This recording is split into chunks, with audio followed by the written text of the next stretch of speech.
성막은 하나님의 임재를 나타냅니다. 하나님께서 이 땅에서 사람을 만나 주시는 장소요, 따라서 하나님과의 관계가 회복되는 구원을 뜻합니다. 이때 아무렇게나 구원받습니까? 아닙니다. 분명한 절차와 방법이 있습니다. 다시 한번 성막의 모습을 살펴보겠습니다. 가장 아래쪽에 성막의 문을 통과해서 희생의 번제단에서 제사를 드리고 물두멍에서 손을 씻은 후 성소와 지성소, 저 연기나는 장소, 하나님의 임재를 상징하는 장소에 들어가게 되는 것입니다. 요한복음 13장에 보면 예수님께서 성찬식을 시작하신 마지막 유월절에 제자들의 발을 씻는 장면이 나옵니다. 이때 베드로가 거부합니다. 주님, 제가 주님의 발을 씻어야지 어떻게 주인님께서 제 발을 씻기십니까? 절대 안 됩니다. 내가 너를 씻어주지 않으면 너와 내가 상관이 없느니라. 주님, 그러면 발뿐 아니라 손과 머리도 씻어 주십시오. 너는 이미 목욕을 했기 때문에 발밖에 씻을 필요가 없느니라. 온몸이 깨끗하니라.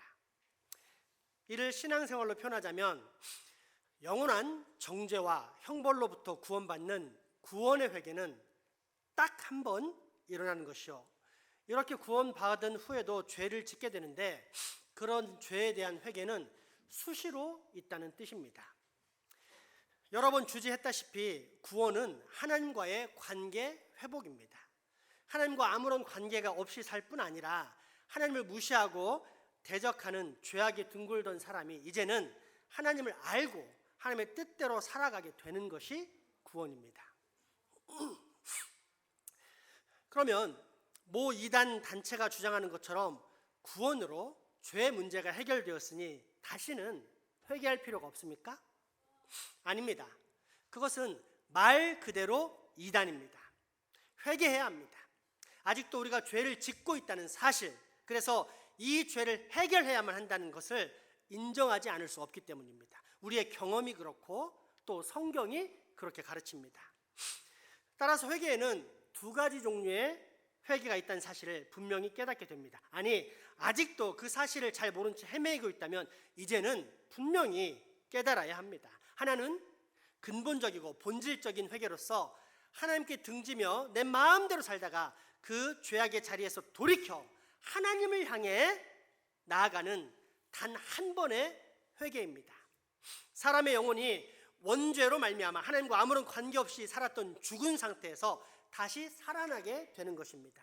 이를 성경은 매우 다양한 표현으로 사용하는데 다음과 같습니다. 구원받았다. 죄 용서받았다. 하나님의 자녀가 되었다. 성령님이 인치셨다. 하늘 생명책에 그 이름이 기록되었다. 사망에서 생명으로 옮겼다. 영생을 얻었다. 아멘.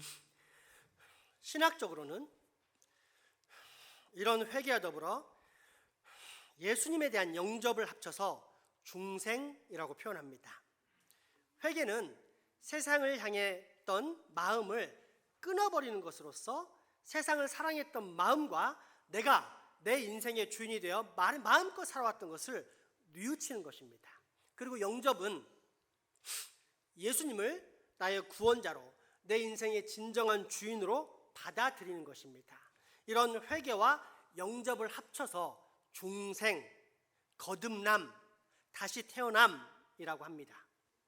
또 하나는 계속적인 회개로서 불신자들이 겪는 반성의 회개와는 다른 오직 하나님의 자녀들만이 누릴 수 있는 참 회개입니다. 하나님과 관계를 맺고 하나님의 백성, 하나님의 자녀가 된 후에도 죄의 충동에 넘어지고 쓰러질 때가 있습니다. 하나님께서는 거듭난 당신의 자녀들을 아무런 선택도 할 수 없는 존재, 그래서 죄를 절대 지을 수 없는 기계적인 사람으로 다시 태어나게 하신 것이 아니기 때문입니다. 따라서 이 땅에 사는 하나님의 자녀들 역시 죄를 짓게 되는데 이럴 때는 스스로 그 죄를 고백하고 또 고쳐 나가야 합니다. 이를 계속적인 회개 또는 자백의 회개라는데, 주님은 제자들의 발 씻음을 통해 장차 우리 그리스도인이 겪게 될 이런 회개를 친히 가르쳐 주셨던 것입니다. 요한복음 13장 6절에서 11절까지의 말씀입니다. 시몬 베드로에게 이르시니 베드로가 이르되 주여 주께서 내 발을 씻으시나이까. 예수께서 대답하여 이르시되 내가 하는 것을 내가 지금은 알지 못하나 이후에는 알리라. 베드로가 이르되 내 발을 절대로 씻지 못하시리이다. 예수께서 대답하시되 내가 너를 씻어주지 아니하면 내가 나와 상관이 없느니라. 시몬 베드로가 이르되 주여 내 발뿐 아니라 손과 머리도 씻어 주옵소서. 예수께서 이르시되 이미 목욕한 자는 발밖에 씻을 필요가 없느니라. 온 몸이 깨끗하니라.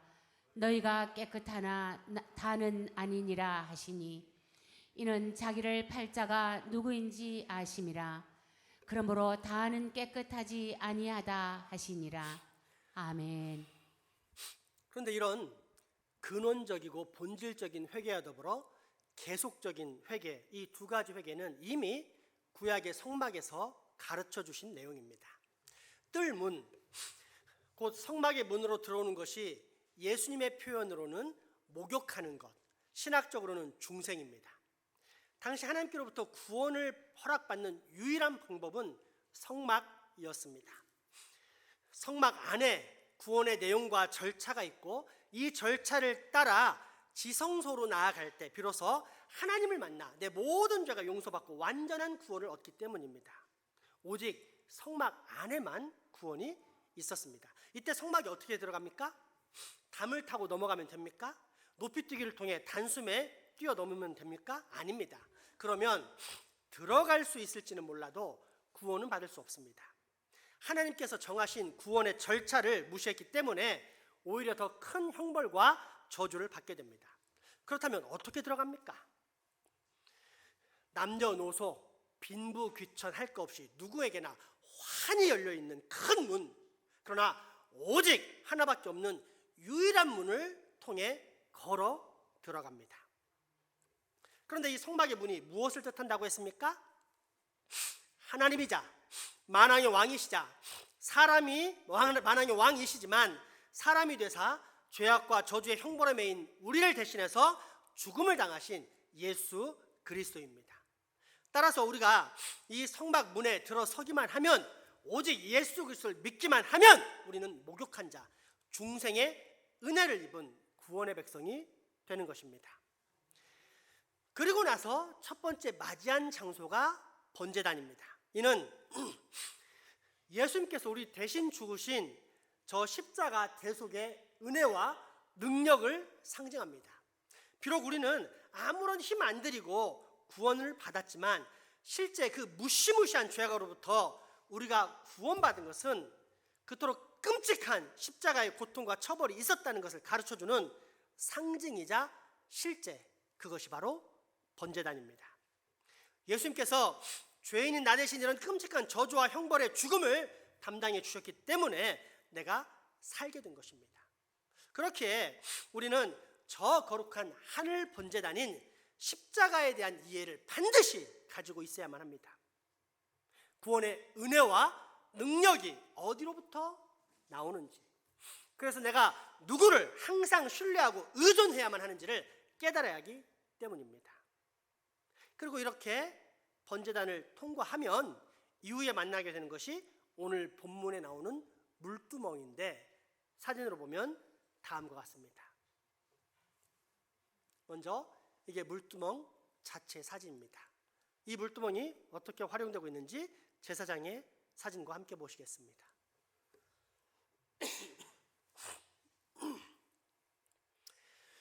두멍이란 큰 그릇을 말하기 때문에 물두멍은 큰 물그릇이라고 생각하면 됩니다. 예전에 농촌에서는 목욕탕에 가지 않고 집에서 목욕통을 만들어 놓고 씻었는데 바로 그 정도로 큰 물통이라 생각하면 됩니다. 그렇게 물그릇을 만들어 놓고 그곳에서 손과 발을 씻었는데 이것은 영적으로 말하자면 죄의 자백, 고백입니다. 이 물두멍의 위치는 번제단과 성소의 문에 이르는 그 중간에 있습니다. 오늘 본문의 말씀 한번 잘 살펴보시기 바랍니다.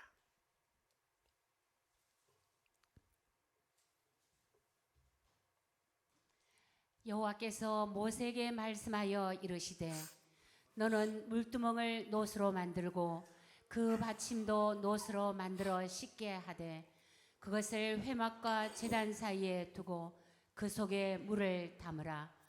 아론과 그의 아들들이 그 두멍에서 수족을 씻되 그들이 회막에 들어갈 때에 물로 씻어 죽기를 면할 것이요 제단에 가까이 가서 그 직분을 행하여 여호와 앞에 화제를 살을 때에도 그리할지니라. 이와 같이 그들이 그 수족을 씻어 죽기를 면할지니 이는 그와 그의 자손이 대대로 영원히 지킬 규례니라. 아멘. 아멘. 이를 더 명확히 이해하기 위해 눈으로 보자면 다음과 같습니다. 이 사진을 보시면 훨씬 더 잘 이해가 될 것입니다. 가장 왼쪽 아래쪽에 성막의 문을 통과하면 번제단, 그리고 물두멍, 그 뒤에 성소와 지성소가 있습니다. 성막의 문을 통과한 후 맨 아래에 있는 번제단이 대속의 희생인 예수 그리스도의 십자가를 상징한다면 가장 위쪽에 있는 성소의 문은 장차 나타날 하늘 지성소, 완전하신 하나님의 나라를 의미합니다. 그렇다면 이렇게 십자가 번제단에서 구속받은 성도들은 어떻게 살아야 합니까? 이 땅에 펼쳐진 하나님 나라에서 하나님의 통치를 받고 살면서 동시에 미래에 완성될 궁극적인 하나님의 나라를 기다리며 사는 성도들은 과연 어떻게 살아야 합니까? 그것을 가르쳐주는 것이 물두멍입니다. 번제단과 물두멍이 있는 성막의 뜰에는 마룻바닥이 없는 사막의 모래바닥입니다. 거기에는 제사장들이 앉을 만한 의자도 없었습니다. 또한 그곳은 거룩한 곳이기에 신을 벗어야 했습니다. 제사장의 발은 맨발로 먼지는 땅을 밟고 다녔습니다. 번제단에서 거룩한 희생의 사역을 감당하고 거룩한 성소로 들어가는 도중에 발은 먼지에 더러워져 있습니다. 또 손은 희생의 피에 더러워져 있습니다. 그렇게 물두멍에는 늘 물이 채워져 있었으며 제사장들은 성소에 가서 경배를 드리기 전에 또 밖으로 나와 번제단에서 제사를 집례하기 전에 먼저 물두멍에서 손과 발을 씻었습니다. 이런 새 족식을 무시하는 것은 곧 죽음을 의미했습니다. 물두멍에서는 경배를 드리는 일이 없었고 피를 흘리는 예식도 없었습니다. 그러나 물두멍을 사용하지 않고서는 참된 경배와 섬김이 있을 수도 없었습니다. 때문에 제사장들은 물두멍을 매일 사용해야만 했으며 그렇게 됐을 때만 비로소 정결한 상태라 인정받아 제사장의 직무를 수행할 수 있었던 것입니다. 오늘날 우리 성도의 위치도 이와 똑같습니다. 사도 베드로는 베드로전서 2장 9절에서 그리스도인의 정체성을 하나님의 선택을 받은 백성이자 동시에 이 땅에 사는 왕 같은 제사장이라고 정의합니다. 있는 그대로 표현하자면 우리는 단순한 신앙인 한 사람이 아닌 제사장, 목사님 같은 사람, 곧 많은 사람들을 옳은 대로 인도하여 그들로 구원받게 만드는 조력자 또는 중매인이라는 뜻입니다. 이때 신랑이 누구입니까? 예수 그리스도입니다. 그러니까 우리는 이 신랑을 장차 신부될 사람과 연결하는 결혼 중매인이 되는 것입니다. 이게 그리스도인의 정체성입니다. 그런데 이런 중매인이 이제 신랑을 소개하려고 신부를 만나러 가는데 좋게 한 달 정도는 씻지 않은 듯한 더벅머리에 온갖 눈물, 콧물, 오물이 덕지덕지 묻은 옷을 입고 간다고 가정해 봅시다. 어떤 일이 생길까요? 다 찢어진 청바지에 온몸에 조폭 문신을 하고 가면 어떨까요? 만나서 이야기하는데 생각나는 대로 내뱉는 온갖 저질스러운 욕설과 음담 패설을 쏟아붓는다면 신부는 과연 어떤 생각이 들까요? 또 그 사람이 소개하는 신랑을 과연 만나고 싶을까요?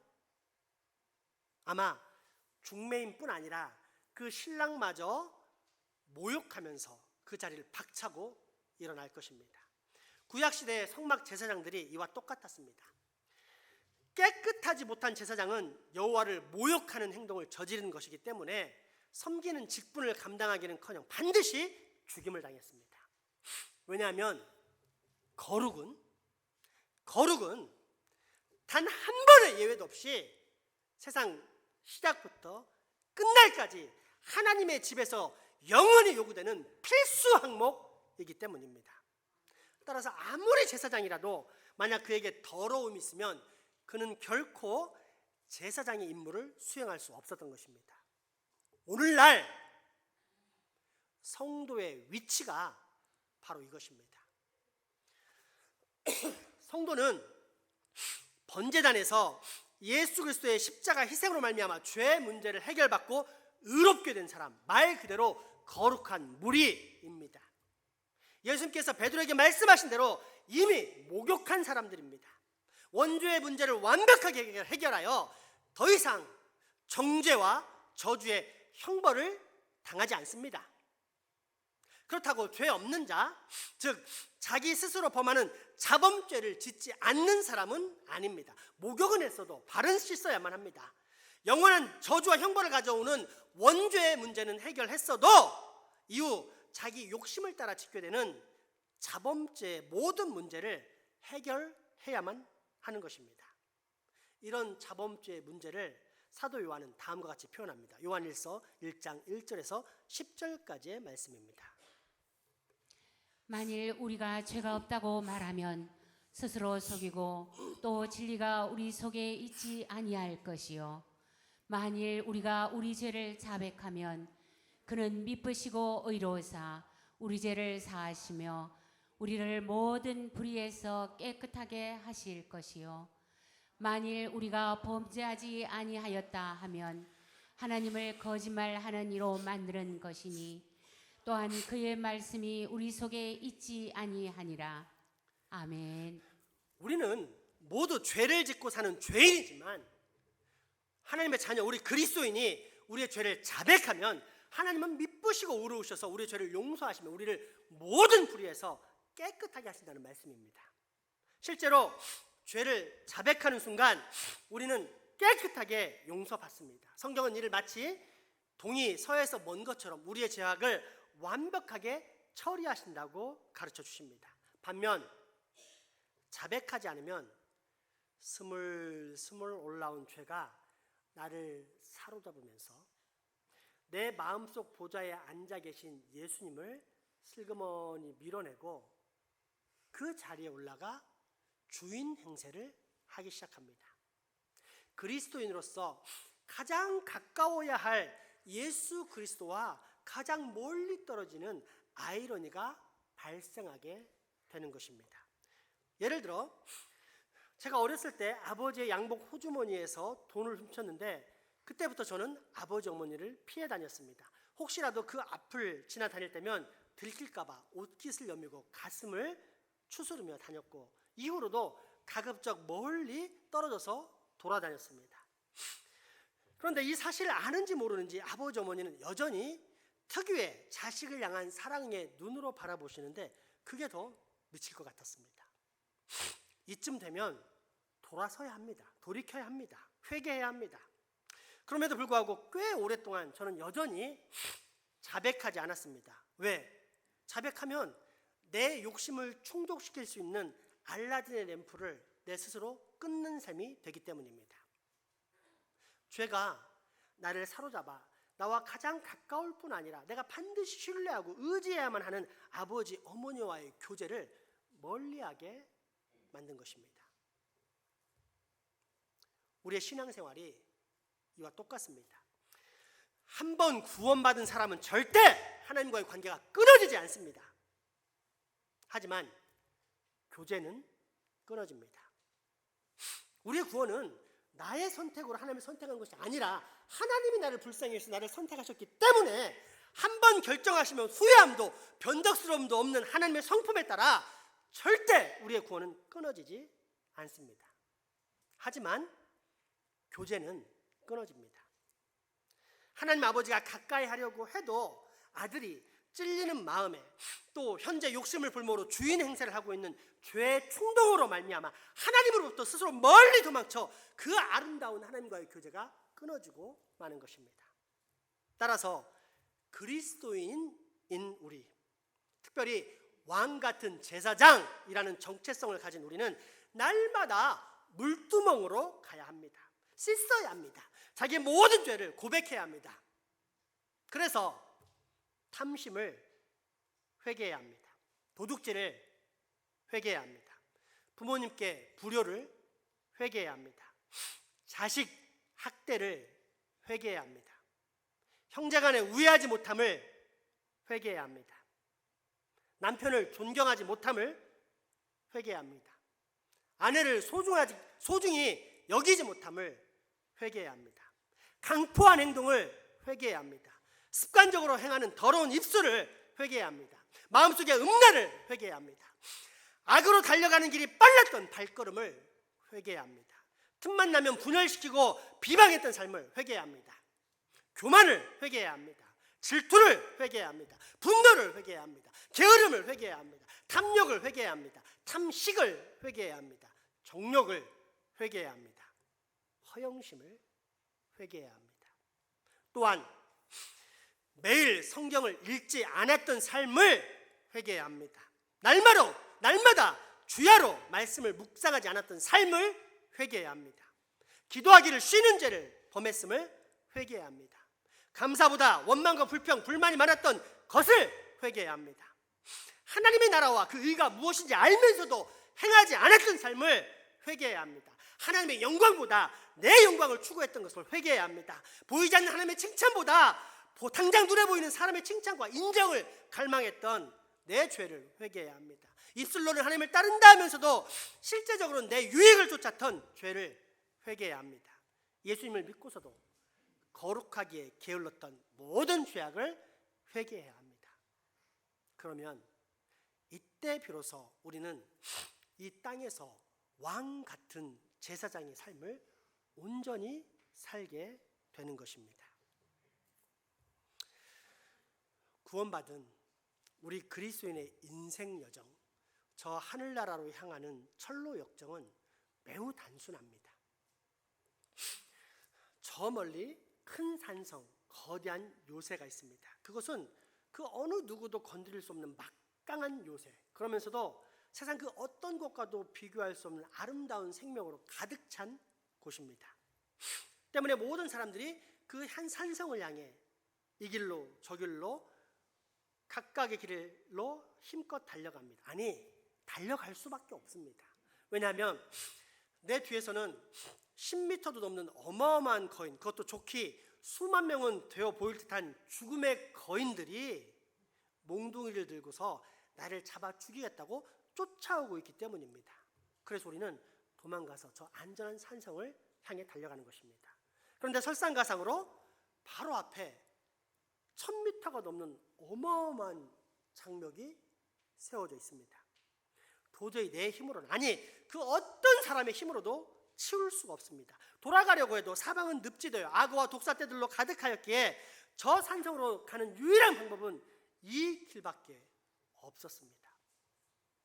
절대 절망의 상황, 그게 우리 인생의 본질입니다. 그런데 바로 이때 저 하늘에서부터 아주 거대한 포크레인이 내려오는가 싶더니 내 앞에 장벽을 번쩍 들어올려 내 뒤로 옮겨놓습니다. 나를 불쌍히 여기신 하나님께서 십자가라는 포크레인을 통해 구원의 길을 내신 것입니다. 그렇게 이제 나는 저 아름다운 구원의 산성에 안전하게 들어갈 수 있게 됩니다. 죽음의 거인들에게 붙잡혀 사망에 들어가게 된 보통 사람들, 즉 불신자들과 달리 나는 이제 더 이상 죽음의 절망, 죽음의 공포에 헤매이지 않아도 되는 것입니다. 그런데 그 죽음의 거인들이 과연 나를 포기했을까요? 아닙니다. 있는 힘껏 팔을 휘둘러 또는 커다란 기구를 만들어 저 거대한 벽 너머로 온갖 장애물들을 던집니다. 묵직한 바위 덩어리들, 뿌리채 뽑힌 커다란 나무들, 뾰족한 유리병들 등등 온갖 쓰레기들을 내 앞에 있는 길들에 뿌려놓습니다. 문제는 이것이 나를 넘어뜨리는 여는 죽음의 거인들이 던진 장애물임을 뻔히 알면서도 피해가거나 치우지 않고 오히려 호기심과 정욕에 휩싸여 그것들 속에 집을 짓고 놀면서 살다가 큰 상처를 입게 된다는 것입니다. 그리고는 또 살려달라고 아우성칩니다. 그러면 희한하게도 내 잘못임에도 불구하고 저 하늘에서는 또다시 치료의 약상자를 내려주사 나를 치료하시고 낫게 하사 다시 저 구원의 산성으로 향하게 만드십니다. 이것이 바로 출애굽한 이스라엘 백성과 하나님, 또 가나안에 입성하기 전 광야에서 헤매이던 이스라엘 백성과 하나님의 모습이 아닙니까? 이것이 또한 번제단과 물두멍의 모습이 아닙니까? 하나님의 은혜와 능력으로 번제단에서 구원받았기에 이제는 오직 하나님의 영광을 위해 살아야 합니다. 깨끗하게 살아야 합니다. 거룩하게 살아야 합니다. 성결하게 살아야 합니다. 그러나 정욕의 충동을 다스리지 못해 늘 죄를 짓고 사는 인생, 그럼에도 불구하고 다시 찾아와 그 죄를 씻을 기회를 주시는 하나님, 그리고 그 죄를 자백하면 언제 있었냐는 듯이 그 죄를 말끔히 씻사 동이 서에서 먼 것처럼 말끔히 치워주시는 아버지, 바로 이것이 우리에게 베푸신 하나님의 사랑이 아닙니까? 그렇습니다. 나를 구원하신 하나님께서는 내 아버지가 되사 하나님 나라에 들어가기까지 끊임없이 나를 돌보시고 인도하사 나를 성결, 거룩하고 깨끗한 형상, 즉 하나님의 백성으로 빚어 가시는 것입니다. 이것이 바로 물두멍, 곧 성화의 사랑입니다. 여러분의 인생은 지금 이 거룩한 물두멍의 사랑 안에 분명히 잠겨 있습니까? 날마다 죄를 멀리하고 자백을 하는 성결을 추구하고 있습니까? 그렇다면 기뻐하십시오. 사랑과 은혜의 하나님께서는 반드시 우리를 용서해 주시고 다시 한없는 사랑으로 우리를 품어주실 것이기 때문입니다. 우리 주님의 그 놀라운 사랑, 그 인내와 용서가 한이 없는 우리 하나님 아버지의 사랑, 시편 103편 8절에서 13절 말씀을 함께 봉독하겠습니다. 여호와는 긍휼이 많으시고 은혜로우시며 노하기를 더디하시고 인자하심이 풍부하시도다. 자주 경책하지 아니하시며 너를 영원히 품지 아니하시리로다. 우리의 죄를 따라 우리를 처벌하지는 아니하시며 우리의 죄악을 따라 우리에게 그대로 갚지는 아니하셨으니 이는 하늘이 땅에서 높음같이 그를 경외하는 자에게 그의 인자하심이 크심이로다. 동이 서에서 먼 것 같이 우리의 죄가를 우리에게서 멀리 옮기셨으며 아버지가 자식을 긍휼히 여김같이 여호와께서는 자기를 경외하는 자를 긍휼히 여기시나니 이는 그가 우리의 체질을 아시며 우리가 단지 먼지뿐임을 기억하심이로다. 아멘.